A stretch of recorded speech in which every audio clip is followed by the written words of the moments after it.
So I recently dealt with something no veteran should ever have to say out loud. My flag was burned on my own porch and the HOA tried to fine me for it. Their reasoning? They called it emotional clutter. Funny thing is, the only thing that ended up getting removed was them, especially after the Marines showed up. But let me start from the beginning. The first thing I smelled was smoke. The second was memory. It hit sharp and sour, like burning paint mixed with something worse. Something that stuck to your lungs and your conscience. It wasn't the smell of a campfire or a barbecue. This was the smell of fabric catching fast, the kind that shouldn't be burning. The kind that means someone crossed a line you can't uncross. I was already on the porch, coffee in hand. I froze, scanning the wind. The smoke was coming from behind the HOA office, low, angry plumes curling up like they were trying to sneak away unnoticed. Then something fell, red, white, and black, and landing at the edge of the lot. A curled triangle fluttered once before it stopped moving. I knew that shape. I knew it deep in my bones. My legs moved before my mind caught up. My coffee mug hit the cement with a crack, but I didn't flinch. I just walked. When I reached the dumpster, I didn't have to look inside. I could see it all spilling out: glass, wood, cloth, melted metal. And right there, half-folded, still holding its shape in defiance, was my flag. The one from my last deployment. The one I'd kept on my porch every Memorial Day since the day I stopped wearing a uniform. The glass case was cracked through. The frame scorched. One corner of the flag singed clean through. I picked it up. It didn't feel like a flag anymore. It felt like betrayal. I stood there in the smoke, breathing slow. My fingers didn't shake. My voice didn't rise. But inside my head, everything was already loud. I turned and walked straight to the HOA office. Cheryl looked up from her desk, seafoam blouse, smug smile, clipboard cocked like a weapon. "Frank, what a surprise," she chirped. I held up the scorched flag case, smoke still trailing off the frame. "This yours?" She blinked, then gave me a mock-concerned frown. "I'm sorry, what's that?" "This was taken from my porch last night. Someone lit it on fire." Cheryl stood slowly, dialing her smile down just enough to look concerned. "Oh no, that's awful. Was it secured properly?" "It was locked in a case. Bolted to the railing." "Well," she said, tilting her head like a customer service robot, "we did have a recent vote about property uniformity. Decorative displays, especially outdated or politically sensitive ones. They need to be reviewed for harmony." I stared at her. "That flag went through combat. Through funerals. It's not decoration. It's not a lawn gnome." Cheryl's voice dropped half a tone. "Let's not get emotional, Frank. You think this is emotion?" I stepped closer, my voice low and steady. "This is practice. You'd know the difference." The door behind me creaked open. Teddy strolled in flip-flops, flapping, a bag of powdered donuts in one hand. "Smells like HOA drama in here," he grinned. "Karen brewing something again, Cheryl?" Cheryl exhaled sharply through her nose. "Mr. Jennings, this is an official office." "Wild," Teddy replied. "Because it looks like a supply closet married a Starbucks." I didn't look back. "We're not here for coffee." Cheryl folded her arms. "If you have a grievance, it should be filed online." "You burned a combat flag," Teddy said flatly. "That's not a grievance. That's a federal offense." "No one burned anything," Cheryl snapped. "Maybe a board member overstepped. Maybe someone thought they were doing the right thing, but all actions were in line with the guidelines." "Whose guidelines?" I asked. "The ones you rewrote last month without a vote?" Her face twitched just for a second. Then she smoothed it out. "Frank, I understand you're upset." "Number one," I cut in, "I'm not upset. I'm calculating." Teddy let out a low whistle. That's never a good line to hear from a Marine. We left without another word. Teddy tossed his donut in the trash on the way out, powdered sugar dust trailing behind him like a crime scene marker. Linda was already outside when I got home. She didn't ask. She didn't have to. Her eyes locked on the case in my hands. "They did it," I said.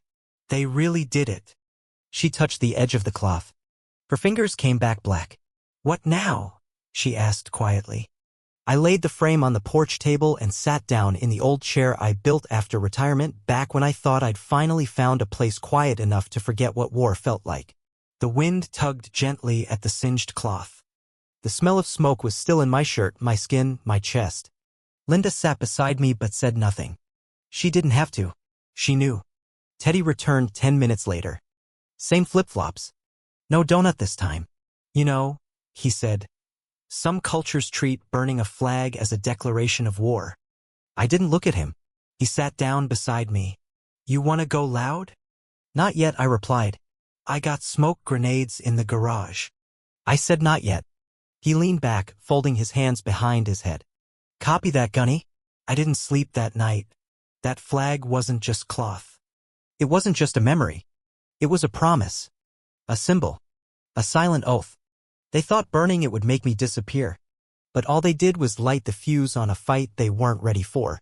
So I recently dealt with something no veteran should ever have to say out loud. My flag was burned on my own porch and the HOA tried to fine me for it.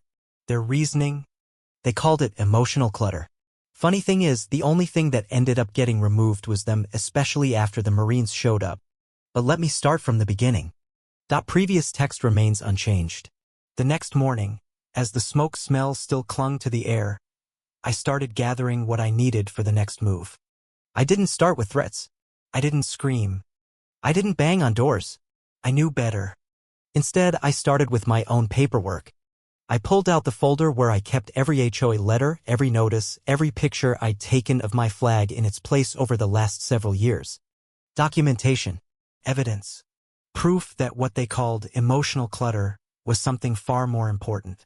Teddy showed up around 9 with a box of printer paper and a smirk. Figured you'd be needing this. Linda brought coffee out to the porch and set up the folding table. If we're going to do this, we're going to do it right. I nodded. We are. And we start with the county records. I spent the better part of that morning online and on the phone, calling county offices, pulling easement maps, printing out HOA bylaws, highlighting the clauses where Cheryl and her crew had quietly rewritten the rules without a vote, slipping in language about decorative nonconformity and emotional disruptions. By noon, we had a pile of documents big enough to need a binder. Teddy labeled it Operation Flag Justice in big block letters across the front. He grinned as he did it, but I could see the steel behind his eyes. He wasn't joking. The first real sign that the HOA knew they'd messed up came that afternoon. A white SUV idled at the curb. Paul, the HOA treasurer, stepped out. He looked nervous, like a man who'd just realized the ship he was on might be sinking. Frank, he called out, approaching slowly. Can we talk? I stood. Teddy stayed seated but leaned back, folding his arms across his chest. Paul stopped at the edge of the porch. Look, I didn't know they were going to. I didn't vote for any of this. I just handle the numbers. Then maybe you should have paid closer attention to what you were funding, I replied. He swallowed hard. I just wanted to say, for what it's worth, I'm sorry. And you didn't deserve that. I nodded once but didn't invite him closer. He took the hint and left, but not before glancing nervously down the street as if someone might be watching him. I knew right then that Cheryl wasn't going to back down quietly. People like her never do. But I also knew we weren't alone. Teddy leaned forward after Paul's SUV disappeared. So when do we start bringing in reinforcements? Today, I said. It's time. I grabbed my phone, scrolled through the contacts I hadn't called in years, and started dialing. First was Monroe, my old commanding officer. Then Jacobs, Cruz, Dental veterans, all familiar with the tactics people like Cheryl love to use. Slow intimidation, isolation, red tape as a weapon. They answered the same way Monroe did. Simple. Direct. Tell me when and where. Within the next 24 hours, our plan was set. The Marines weren't going to kick down doors. We weren't going to throw punches. No, we were going to do something far worse to tyrants like Cheryl. We were going to embarrass them. Publicly. Legally. Completely. Because the thing about fighting bullies is this, they count on you being alone. They count on you getting angry and reckless. But we had patience. We had a network. And we had time. We weren't going anywhere. And they had no idea what was about to hit them.